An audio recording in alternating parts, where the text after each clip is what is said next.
Greetings, my peeps, and welcome to the All Things Basketball Podcast with your boy GD. In this episode, I'm calling it the Wild and Wacky World of Podcasts. You got all these different ball players with their own podcasts. They go on these other podcasts and says some wild things. So we'll break it all down, guys. So just sit back, relax, and enjoy the show.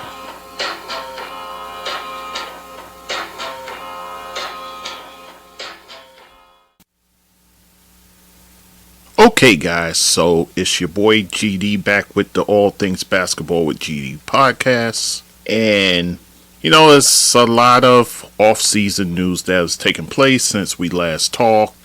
Jaylen Brown breaking the bank, plus other news items as well. But I want to start with the Wild and Wacky World of Podcasts, which is ironic because you're now listening to a podcast with yours truly. The way I kind of work is, I'm taking you behind the scenes here. I do an amount of research, I create an outline, and then I just expound from that outline. So that's kind of how I operate. But I'm going to take a line from Joe Madison, the Black Eagle, when he says, everybody has a podcast. And it seems like that's true in the NBA just about. Everybody has a podcast. From your former players like Shaquille O'Neal, of course, he has the big podcast with Shaq, and that's a pretty popular one.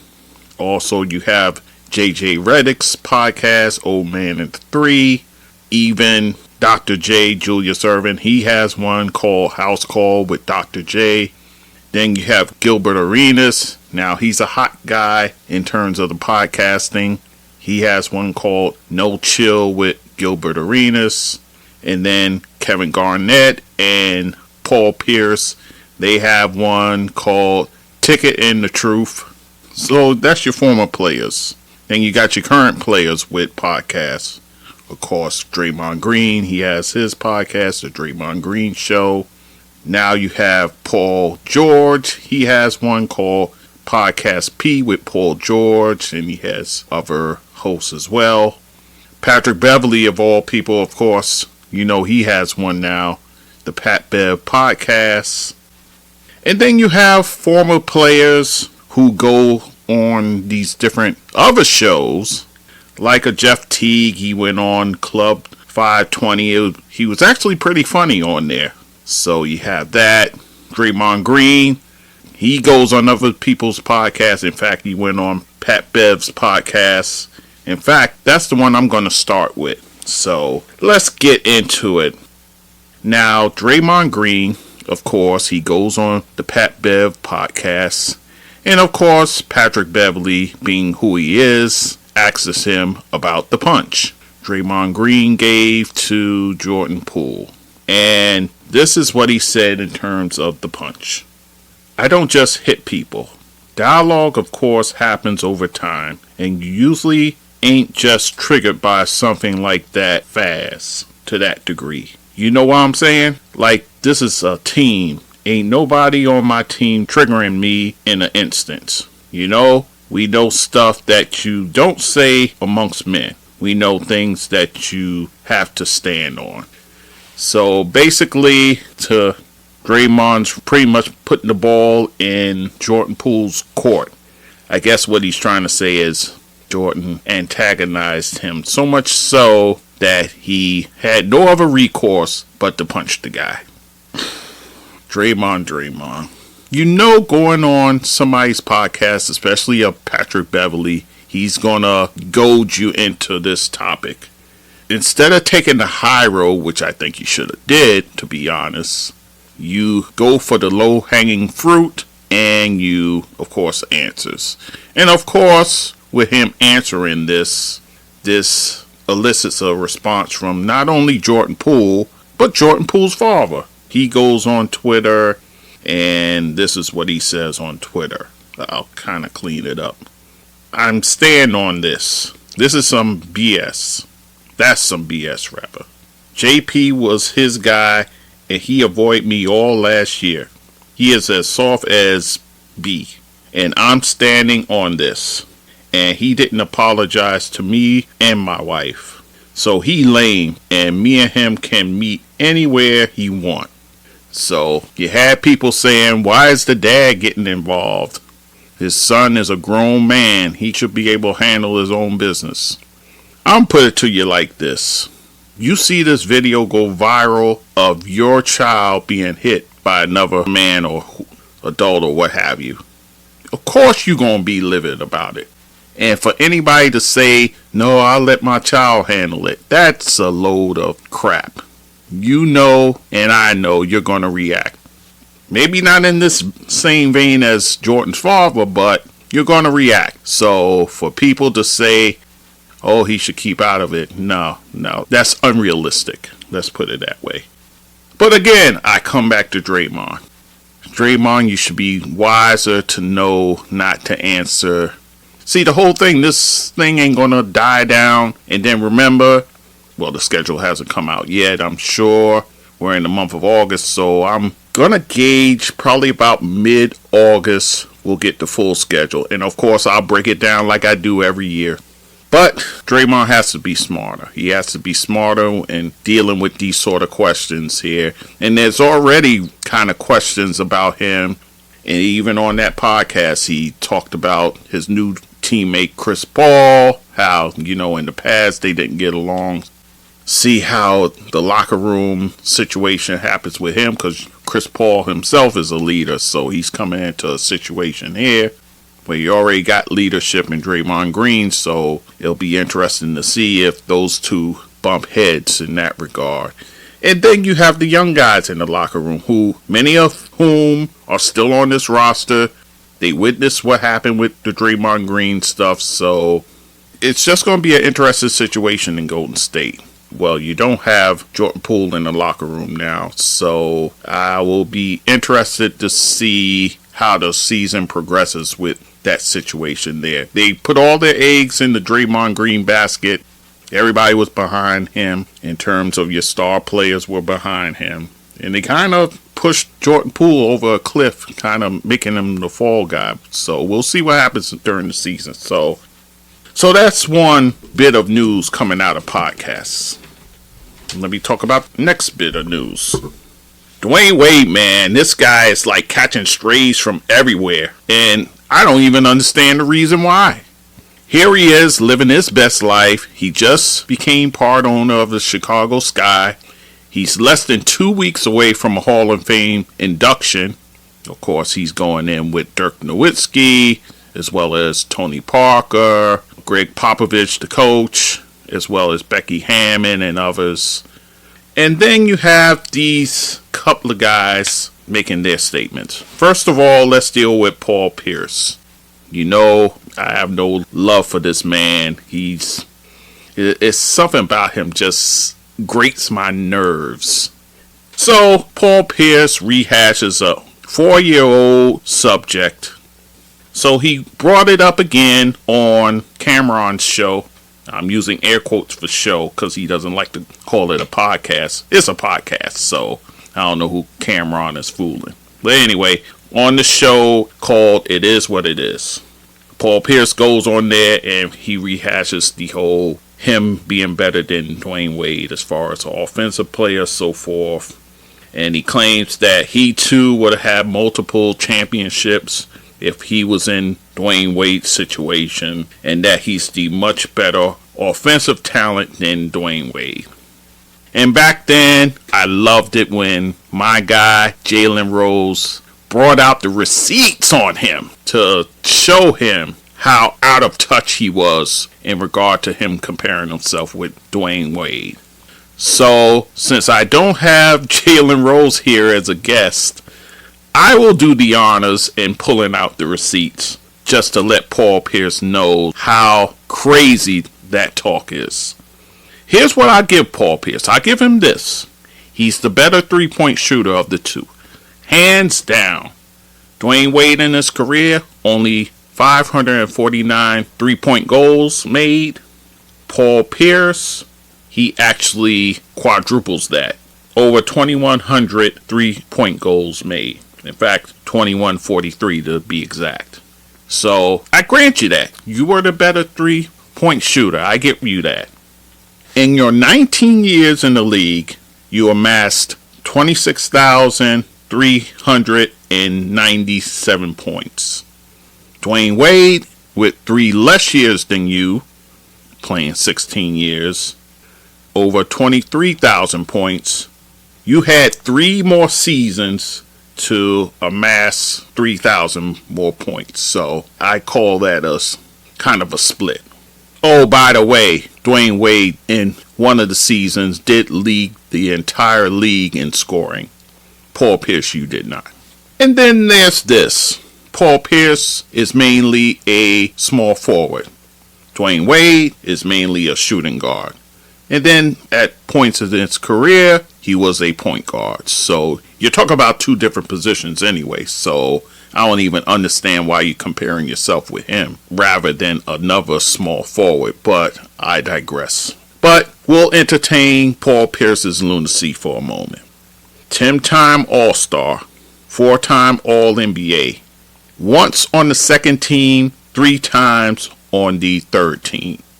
Dwayne Wade, 13 times an All-Star. Oh, by the way, in one of those All-Star games, he got the MVP award. 8 times All-NBA. Twice on the first team, 3 times on the second team, 3 times on the third team. So, yeah, not looking so good. And, oh, by the way, Dwayne Wade made all defensive team 3 times. He made the second team all defensive team. So there's that feather in his cap. Your 1 championship, you did win finals MVP, so we give you that. Dwayne Wade, 3 times a champion and 1 finals MVP, so he's up in terms of the ring count. Your career average, 19.7 points per game, 5.6 rebounds, 3.5 assists, 1.3 steals. Dwayne Wade, 22 points per game he averaged. So you're talking about over 2 points higher per game. 4.7 rebounds. That's fine, given that Dwayne Wade is 6'4" and Paul Pierce is 6'7". 5.4 assists and 1.5 steals per game. So he has that advantage there. Shooting from the field, Paul Pierce at only 44.5% from the field, whereas Dwayne Wade 48% from the field. So Dwayne Wade was much more efficient. 3-point range, of course, Paul Pierce is going to best him in that category, 36.8% to Dwayne Wade's 29.3%. We all understand Dwayne Wade was not the 3-point shooter that Paul Pierce was. And from the free throw line, over 80% for Paul Pierce, 76.5% for Dwayne Wade. So there's that. Highest MVP finish. I like including this when comparing players.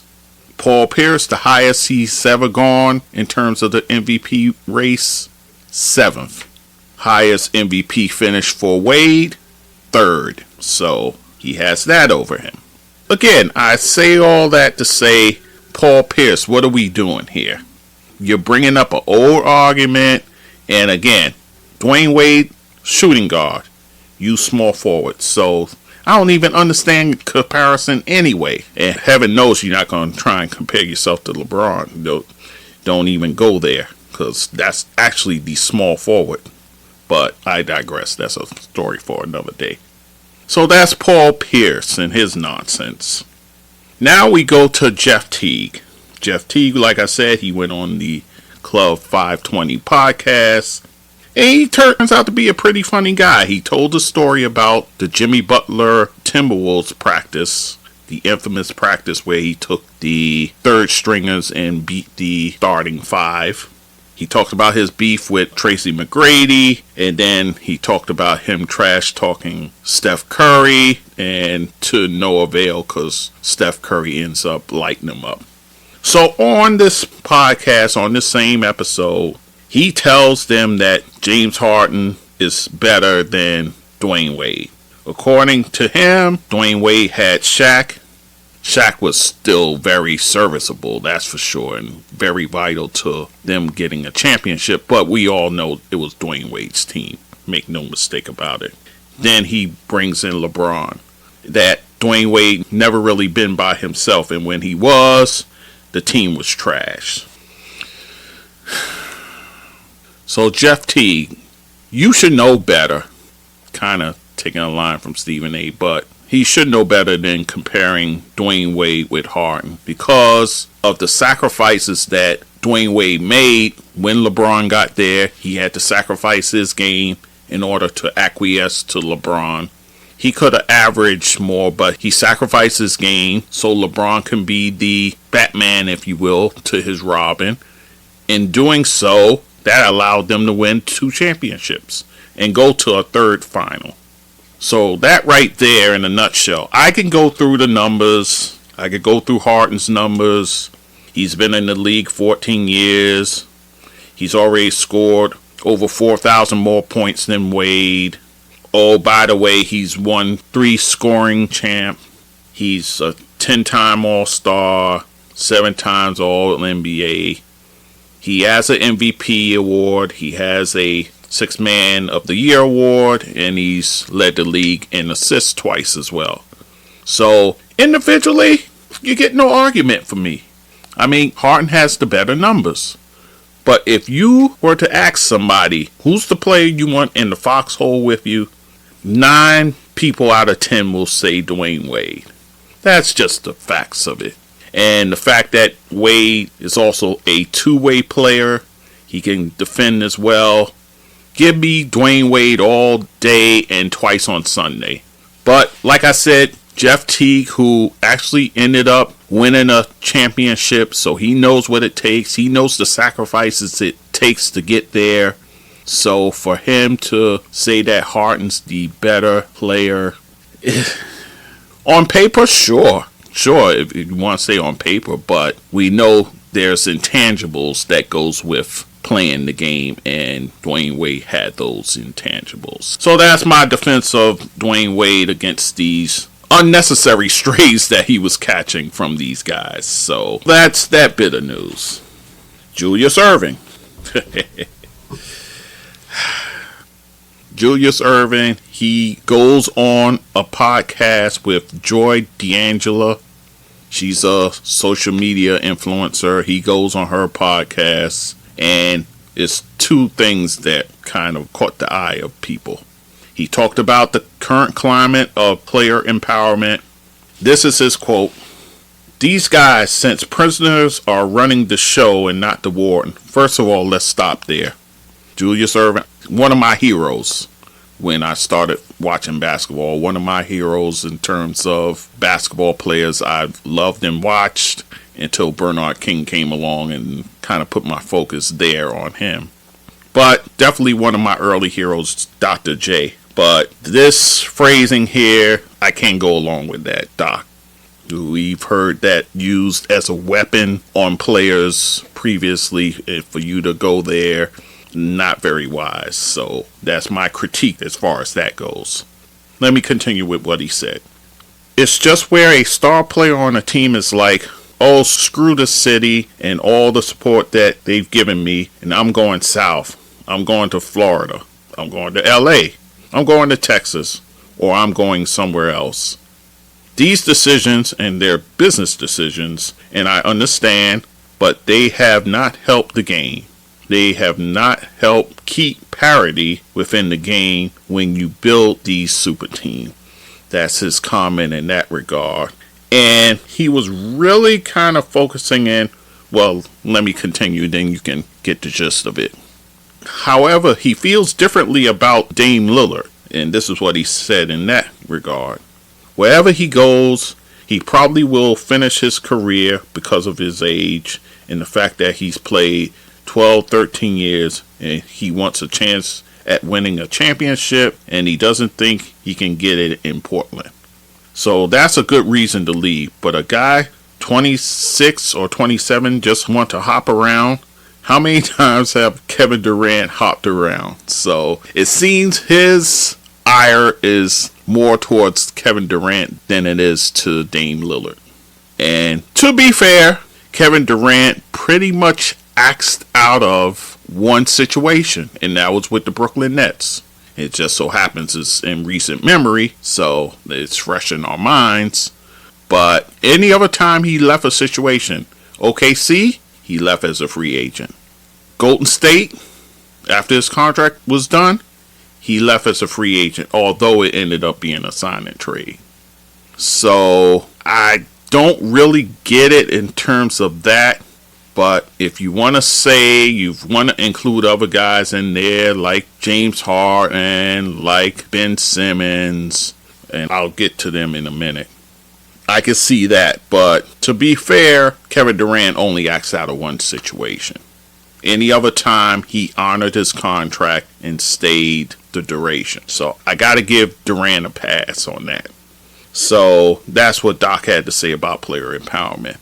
Now, here's what's getting more scrutiny is his top 10 player list. And I'll give you his top 10 players. Bill Russell, Wilt Chamberlain, Oscar Robertson, Elgin Baylor, and Jerry West. Now, that's 5 of them, right?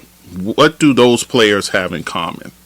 These are players that Julius Erving grew up watching play. So there's an admiration in that regard. Now, the next 5 I'll give you is Kareem Abdul-Jabbar, Michael Jordan, Magic Johnson, Karl Malone, and Tiny Archibald. What do those 5 players have in common? These are players that Julius Erving competed against. So everybody's saying, where's LeBron James? Where is Kobe Bryant? Where is Tim Duncan? Where is Steph Curry? He didn't compete against these guys. So his top 10, first of all, Dr. J knows more basketball. All my basketball knowledge fits in a thimble compared to Julius Erving's basketball knowledge. Let's get that out the way. What I'm saying is, first of all, it's his opinion. And it's funny because I went back and forth with somebody on social media about how can my opinion be wrong if it's my opinion? And this is Doc's opinion. A lot of people can say, oh, he's hating on the new school, this and that. He's just giving you his personal top 10. Is it his all-time top 10? I think you would get a better answer from him if you said an all-time top 10 and not his personal favorite top 10. This seems like a personal favorite top 10 of his. Because again, 5 of the players he watched play and the other 5 he competed against. Some people say, oh, why didn't he include Larry Bird? Did you guys see the footage of him with his hands around the neck of Larry Bird? They hated each other. You know, they'll do commercials here and there, whatnot. But there was no love lost between those two. So I'm not really surprised that Bird didn't make his list. You know what's the biggest surprise? That Karl Malone made this list and not Charles Barkley. Charles Barkley is somebody he played on the same team with. That's the biggest surprise, guys. That's what seems to be swept under the rug. Why didn't he name Charles Barkley among those top 10? That would be the better question, but nobody's asking that question. Everybody's hung up with, LeBron. They hung up with not having Kobe there, Tim Duncan over Karl Malone. Where was Charles Barkley on this list? A guy who he saw, who he kind of mentored a little bit. Why is he not on the list? Maybe that's just me, I don't know. Tiny Archibald. Remember, this was a man who led the league in scoring and in assists in the same season. And a guy who, if injuries didn't beset him, he could very well be amongst people's top 5 point guards ever. Tiny Archibald was that dude. He was that dude, guys. But again, injuries kind of robbed him of doing, much better things. And then the situation he was in with the Kings, so he wasn't in the greatest of situations. Thankfully, he eventually later in his career went to Boston where he won a championship there. But Archibald was the truth, guys. So anyhow, a lot of people, again, attacked him. I give him a pass because, again, this is his personal top 10 list. So how can I knock him for his opinion on his personal top 10? So that's just me. Then we have the last bit of podcast hoopla I'll talk about is Austin Rivers. He has a podcast. I forgot to mention him. He has one called Off Guard. He does it with Ringer NBA. So he was critical of Dame and the other players because of the player empowerment sort of deal. And this is what Austin Rivers had to say. Regardless of how good you are as a player, the NBA is not, it's a privilege. If you're a free agent, you can choose wherever you were going to go. That's the business. But when you're not and you sign a deal, that's part of the business. If you get traded somewhere else, you got to go play. He also named guys like James Harden and Ben Simmons. He said it started with these guys doing that, and that is bad for the league. He also has some harsh things to say about the new CBA that I'm still trying to wrap my mind around, and saying that this new deal is top heavy. He doesn't know who agreed to it. You got guys getting $50 million and your mid-level guys getting $2 million. So it's kind of a disparity in that regard. So I hear Austin Rivers on all this. I really do. And I kind of said it myself in terms of the Dame situation. Because, again, he says Miami is his preference. And you don't really get a preference if you don't have a no-trade clause. So you kind of have to go where the team sends you to go. And I'll get into that when I talk about the other news also, which will be in another episode because this one went a little longer than I thought. But anyhow, but with me agreeing with Austin Rivers and everything, here's my kind of caveat to that. Austin Rivers, you yourself refused to go to a place. When you got traded along with Kelly Oubre, you got sent to Phoenix. This was around 2019. You and Kelly Oubre got traded there for Trevor Ariza. And you didn't want to go there because you said you was used to being in the playoffs. You've been in the playoffs 5 straight years. You wanted to go to a playoff team. And at the time, Phoenix was kind of in a rebuild sort of role. So you didn't want to go to that situation. And eventually, Phoenix understood and they waived you. And you went to Houston where you was able to be with James Harden and those guys over there. So I agree with the message, but the messenger has kind of a questionable history there when it comes to that. But I hear him, I understand. But he's right in that regard. I mean, you signed the deal. You got to honor the deal. That's just the bottom line of it. So on that note, I'm going to end this episode here. Like I said, I got other news. I'm going to put it in another episode. So, alright guys, so that is it. I thank you for listening as always. Of course, you know what to do. All Things Basketball with GD.com. Also on YouTube, I'm there. All the podcast platforms. Social media, I'm all over the place. Twitter, you know me and Twitter's at odds, but IG, you can catch me there. My Facebook page, I'm active there. So, alright guys, so like I said, I'll bring another episode where I bring you the other news. Alright? Until then, we'll talk soon, guys. Take care. So, my peeps, if you like what you're listening to, you can go to my website, www.allthingsbasketballwithgd.com. You can also email me at thatsportsdudegd@gmail.com. To support this podcast, you can go to my PayPal, and that email is thatsportsdudegd@gmail.com. Also on my Anchor page, I have a support button there that you can also use to help the podcast. I'm on all the major platforms like Anchor, Spreaker, Google Podcasts, Amazon, SoundCloud, YouTube, Castbox, Radio Public, Podchaser, just to name a few. And also you can find me on social media, Facebook, Instagram, Twitter, TikTok, Clubhouse, and Fanbase. So once again, I thank you for listening and supporting this podcast. And take care and be safe.